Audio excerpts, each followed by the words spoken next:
This video is sponsored by me and the awesome new book I have coming out in October. Stay tuned to the end of the video to learn more about this spooky special. So a few of you watching my first video might have picked up on the oh so subtle hint that I'm a Cobra Kai fan. Yes, I freaking love Cobra Kai. And when I say I love it, I mean when Hawk had his spoiler redacted moment in season 3, I was like... Seriously, in a world of reviled reboots and shitty sequels, we're finally seeing shows that respect both their original fandoms and the characters. And while I think the writing of Ghostbusters Afterlife and Top Gun Maverick are worthy of conversation, Cobra Kai took a real risk in making their sequel an ongoing series. It's filled with unexpected twists on tired tropes and new ways to build conflict in writing. Writers could learn so many techniques from Cobra Kai, but we don't get to talk about that. Nope. Instead of discussing all the amazing writing techniques, we get to talk politics. Calm down, get a paper bag, hear me out. Look, I hate the overmerging of politics and culture as much as anyone. Prioritizing message over story is dividing our culture and killing art. We can acknowledge that fracture in our culture, pushing two particular sets of values from two very polar sides. I think everyone in class can agree to that. But what if we're now assuming that we're going to be inundated with political messaging? Okay, so it starts with Helen Mirren explaining that back in the day, girls would only play with dolls that looked like babies.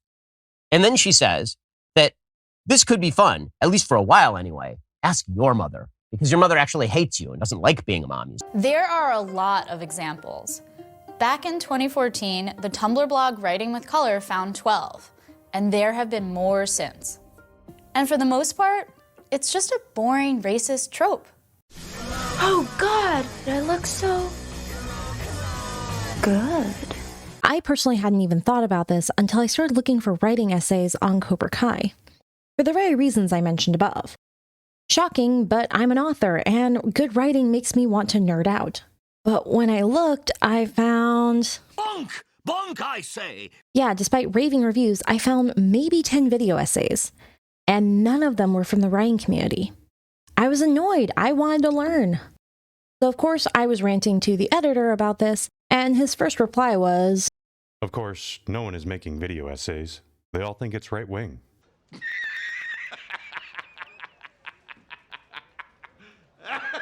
Yeah, that was my reaction too, but I started reading the reviews. And I realized he was right. Though, keep that between us. Married couples have a contract to never admit when the other's correct. What'd you say? Nothing! Where was I? Oh, yeah.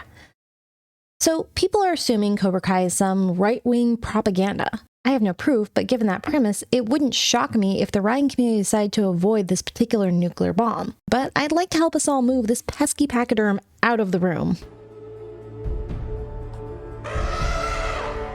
First, let's discuss how Cobra Kai is not inherently political.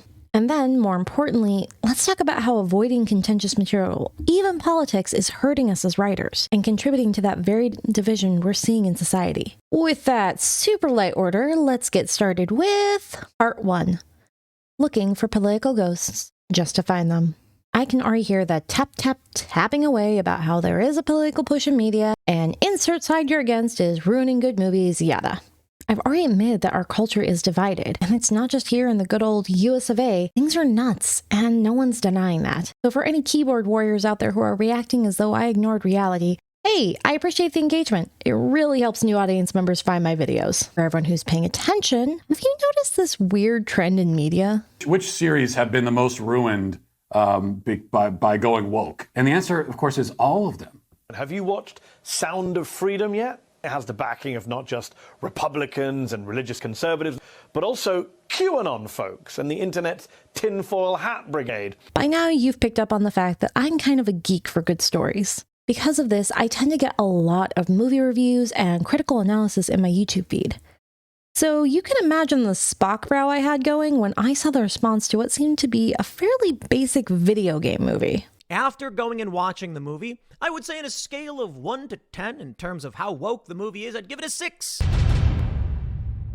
Are you going to be watching Super Mario Brothers? No, I will not be watching Super Oh my Mario goodness. Brothers. So They could have included a Latin character like I was groundbreaking, then they stopped the groundbreaking. And then, when could Mario turn into a cat? I guess, like, if you're into furries, that works. And maybe that'll play really well in Asian markets. I know they love cats over there, like, love cats. But I just felt it robbed Mario of a lot of his personal dignity. I know. We were talking Cobra Kai, and then I took you into a left field. Just hold on, there is a point. How can a movie be pushing both ideologies?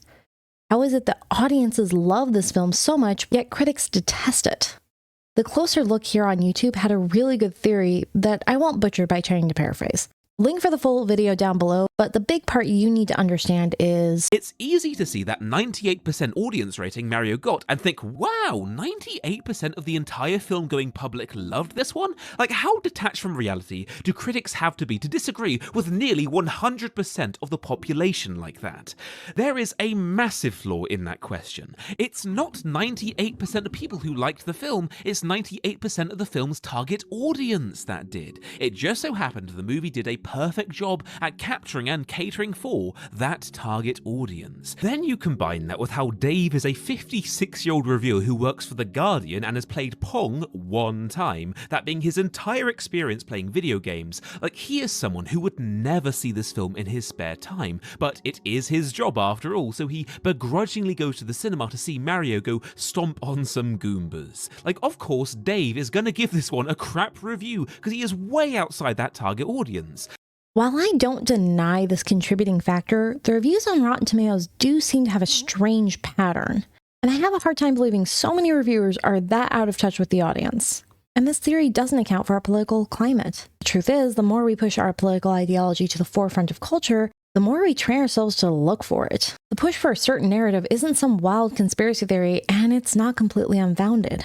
But is it possible that we've become so used to seeing politics everywhere that now we expect it? So, the point emerges. Like I said, I love Cobra Kai. I've watched it very intently, and my opinion is biased. But the most politically contentious moments I found were... No, except boys and girls. Gender what? Hey, is this a prank call? Hey, Sensei, do you remember what Moon told you? Yes, I will be awake. Yeah, no, be woke. See? He's not even in the top 5. We have babes and everything, whatever floats your boat. I'm asexual. All right, he's a sexual too. Check him out. Total stud. You gotta be a man. But at Eagle Fang, we confront that problematic phrase and make it empowering for all. We teach anyone who identifies as female to embrace their queenly strength and tear down the neo-masculine hierarchy to confront internalized sexism. Sounds inclusive, but what about non-binary and gender fluid? Yes, fluids are crucial. If you don't hydrate, it affects performance. My pronouns are she, her. The only pronouns we accept in this dojo are sensei and student. Those are nouns. Oh, I'm sorry. I think what I meant to say. Basically, the show addresses that there is a confusion among people who have found new identities and are trying to find their footing using words that traditionally meant something else. It addresses the honest confusion from both sides. So, I ask you, where are the politics?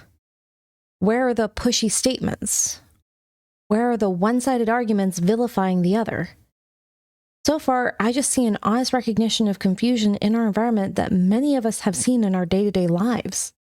Yet audience members somehow found division in this? This is similar to the reactions of an article by Jonathan Haidt, which he later describes in his book, Righteous Minds.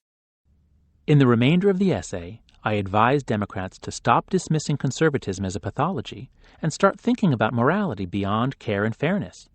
I urged them to close the sacredness gap between the two parties by making greater use of the loyalty, authority, and sanctity foundations, not just in their messaging, but in how they think about public policy and the best interests of the nation. The essay provoked strong reactions from readers, which they sometimes shared with me by email. On the left, many readers stayed locked inside their care-based moral matrices and refused to believe that conservatism was an alternative moral vision. For example, one reader said that he agreed with my diagnosis, but thought that narcissism was an additional factor that I had not mentioned. Quote, lack of compassion fits them, the Republicans, and narcissists are also lacking this important human trait, end quote. He thought it was sad that Republican narcissism would prevent them from understanding my perspective on their illness. Reactions from the right were generally more positive. Many readers with military or religious backgrounds found my portrayal of their morality accurate and useful. I also received quite a few angry responses, particularly from economic conservatives who believed I had misunderstood their morality. One such reader sent me an email with the subject line, "Head up ass," which he explained in this way. Quote, I vote Republican because I'm against other people, authority figures, taking my money that I work hard for and giving it to a non-producing, welfare-collecting, single-mother, crack-baby-producing future Democrat. Simple. You're an overeducated philosopher with soft hands who gets paid to ask stupid questions and come up with reasonable answers. Go drop some acid and read some Jung. End quote. Even though Haidt was trying to help both parties see each other as fellow humans, just reaching our own conclusions, some readers still found ways to vilify the other side.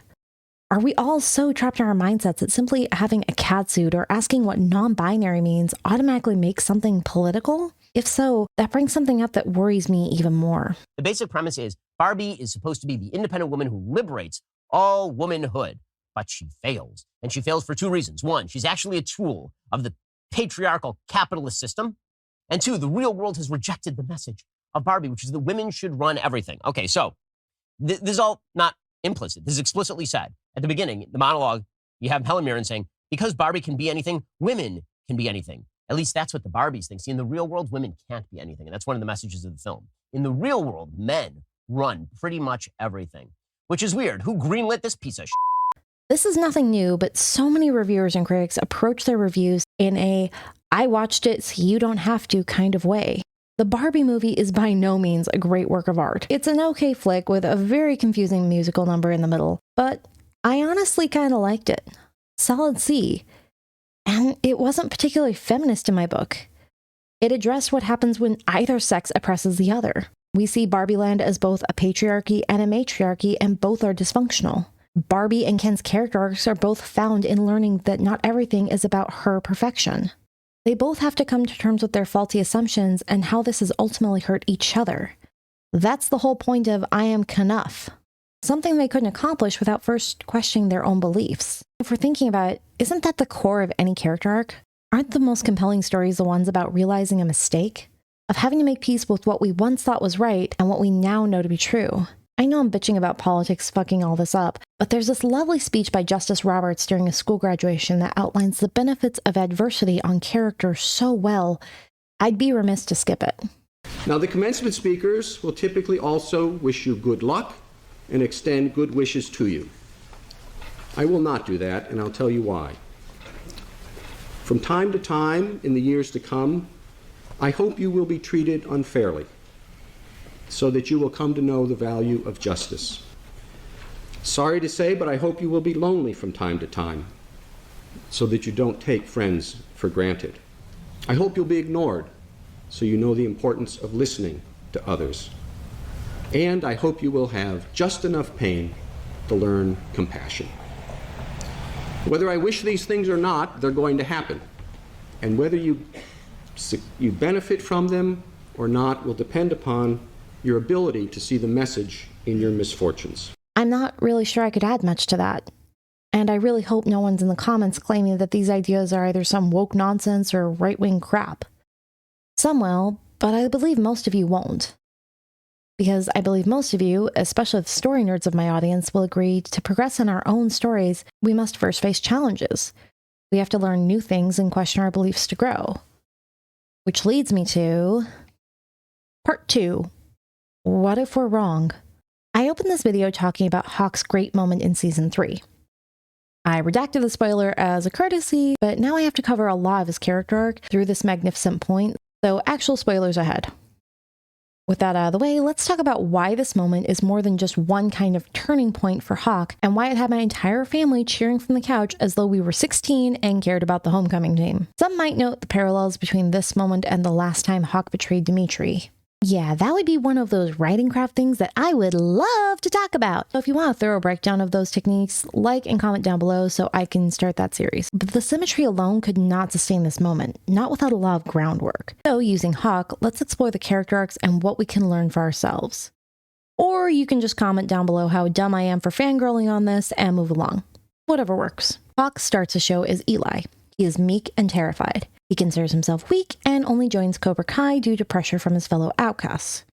He goes into Cobra Kai expecting to be automatically empowered. Instead, the sensei Johnny belittles Eli and tells him he needs to flip the script. So Eli leaves, feeling disempowered and let down. Only he comes back with a giant colorful mohawk, and we see this confident smile. As the seasons progress and Cobra Kai is questioned, Hawk continues to cling to the group. He sees this as his source of empowerment and his strength. He's no longer the victim he started as, but he's also unwilling to see what he's become. He even hits a point so low that he breaks his former best friend's arm. He pushes back when his sensei calls out his bad sportsmanship in a tournament. But here's the thing. Eli started smart, and that hasn't changed. While he wants to ignore all the flags, even Moon calling him a bully when she breaks up with him, Hawk slowly realizes the road he's on. And he still hesitates. He's scared to become that victimized kid again. He tries to make an enemy of Miyagi-Do because they threaten his new identity. They are the enemy. Boy, there is a parallel to our culture there.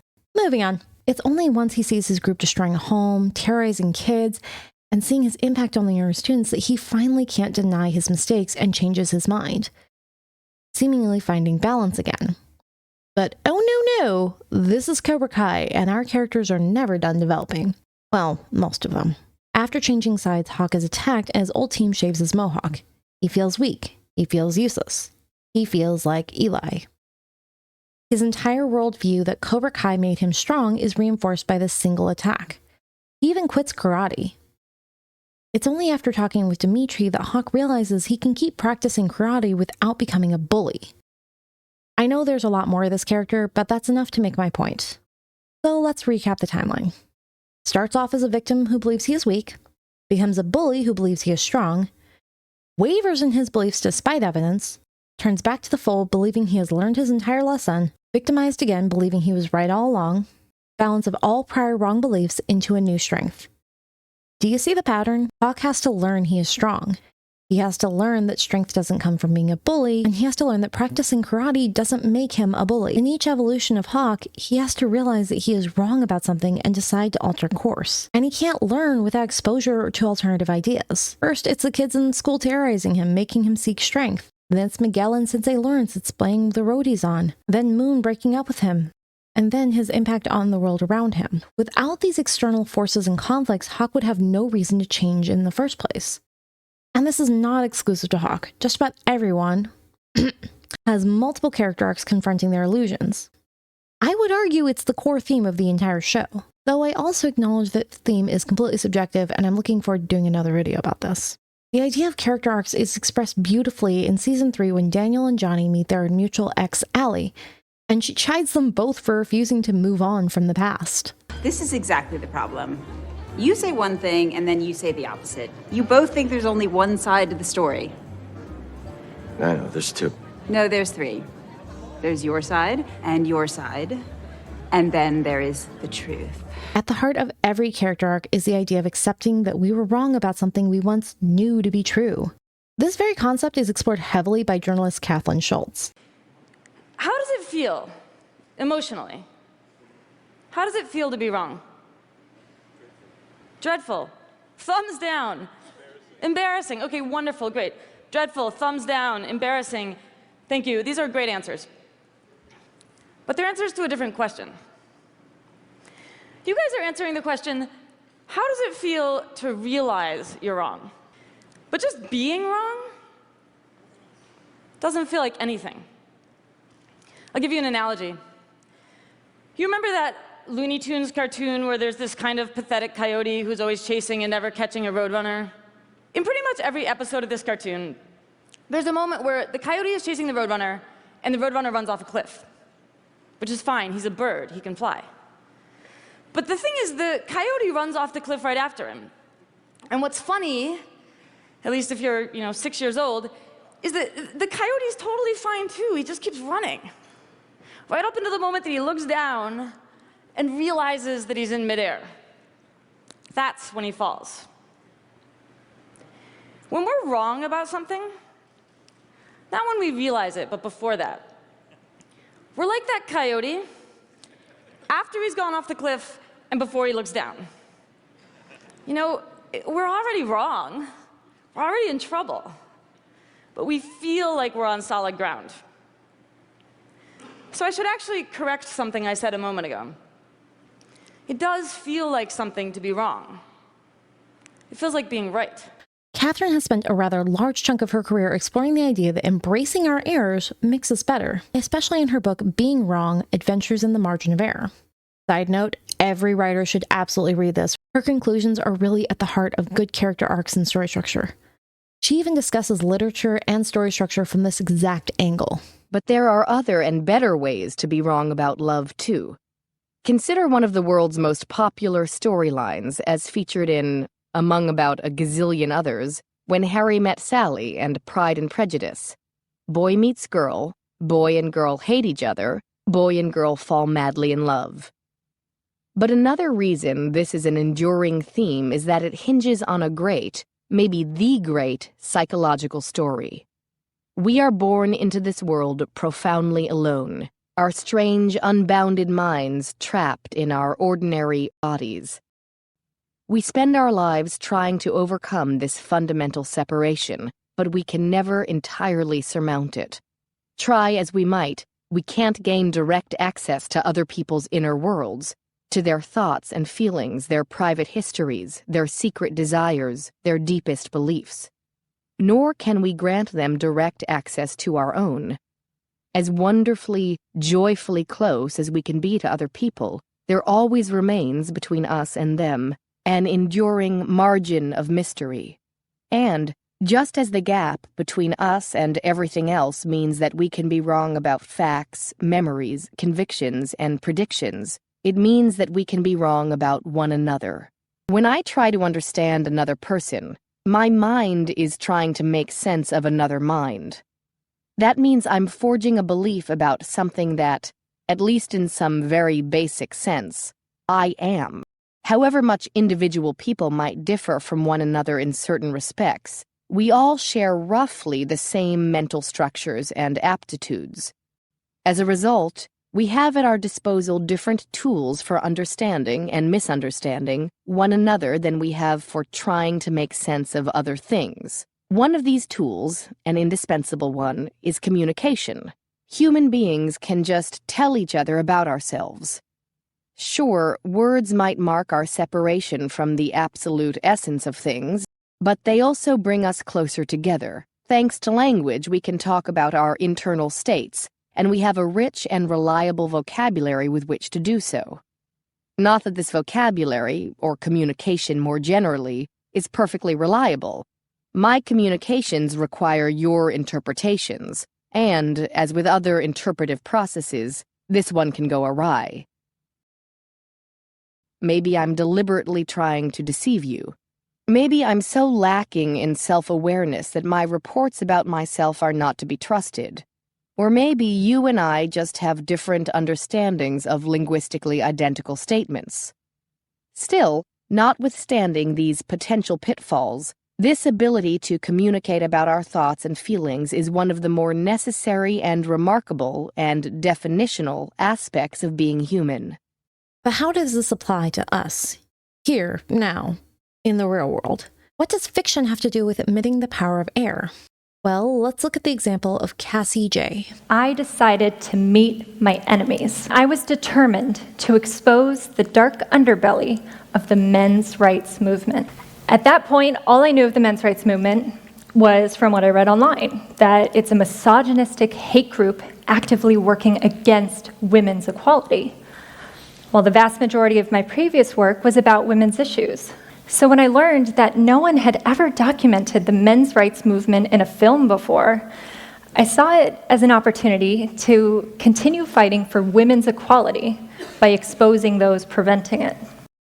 Cassie's talk was aptly named Meeting the Enemy. It's about 15 minutes of her describing the slow process of changing her mind as she interviewed people she had once considered problematic.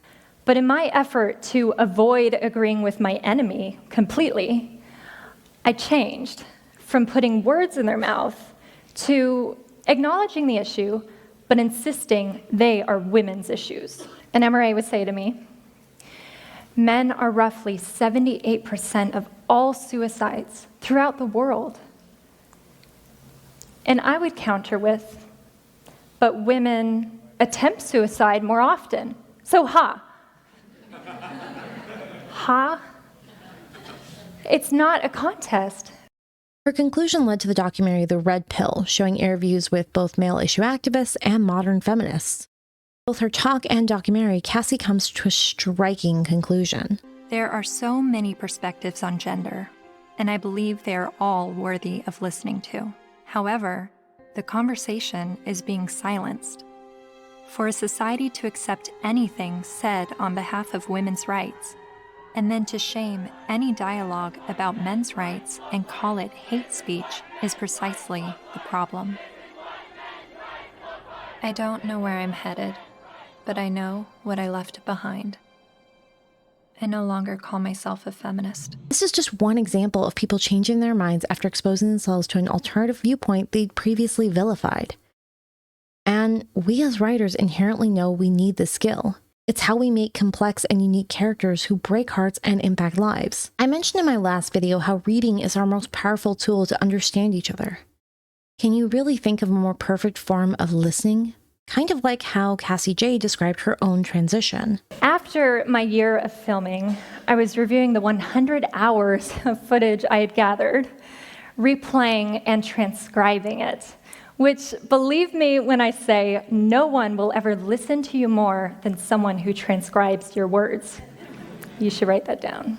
Yet today we're all covering our ears and closing our eyes as we refuse to watch movies or read books from perspectives we don't agree with. Putting aside the personal cost, how can we as writers and artists hope to build new ideas in complex worlds if we only understand one viewpoint? How can we challenge what we disagree with when we won't even work to understand it? When we won't even bother to sit down and watch a movie? We often talk about magical realms and seeing the world of tomorrow, but where does that ability come from? How do we imagine or understand these complex fictions? What's most baffling and most tragic about this is that it misses the whole point of being human. You know, it's like we want to imagine that our minds are just these perfectly translucent windows and we just kind of gaze out of them and describe the world as it unfolds. And we want everybody else to gaze out of the same window and see the exact same thing. That is not true, and if it were, life would be incredibly boring. The miracle of your mind isn't that you can see the world as it is. It's that you can see the world as it isn't. We can remember the past, and we can think about the future, and we can imagine what it's like to be some other person in some other place. If we can't see direct from each other's windows, then how can we understand one another? Obviously, listening and communicating is a thing, but sitting down and watching a movie or reading a book is the closest thing we can do to being inside someone's head. So why are we giving up on this ability to simply sit and absorb someone else's story? I'm not sure any writer understands why this worries me better than fantasy author Neil Gaiman. I believe I have the right to think and say the wrong things. I believe your remedy for that should be to argue with me or to ignore me, and that I should have the same remedy for the wrong things that I believe you think. I believe that you have the absolute right to think things that I find offensive, stupid, preposterous, or dangerous, and that you have the right to speak, write, or distribute these things. You probably think some of my ideas are pretty vile too. I believe that in the battle between guns and ideas will, eventually, win. Because the ideas are invisible, and they linger, and sometimes they can even be true. Conclusion. So I return to my original question. So what if Cobra Kai is political? Again, I don't think it is, but apply this logic to any story. If the story is good, if it's compelling, if it makes you think, why would you shut yourself away from that? What are you losing in the process of blocking these ideas out? The link between error and art is not an indictment of art, but a defense of error. Cut off from the absolute essence of things, our separate subjective consciousnesses look around and see, instead, water lilies, or Starry Night, or Les Demoiselles d'Avignon. Likewise, we can make Beowulf and Star Wars and Horton Hears a Who for the same reason we can make mistakes.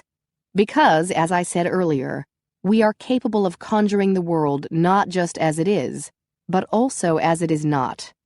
Our capacity to err is inseparable from our imagination.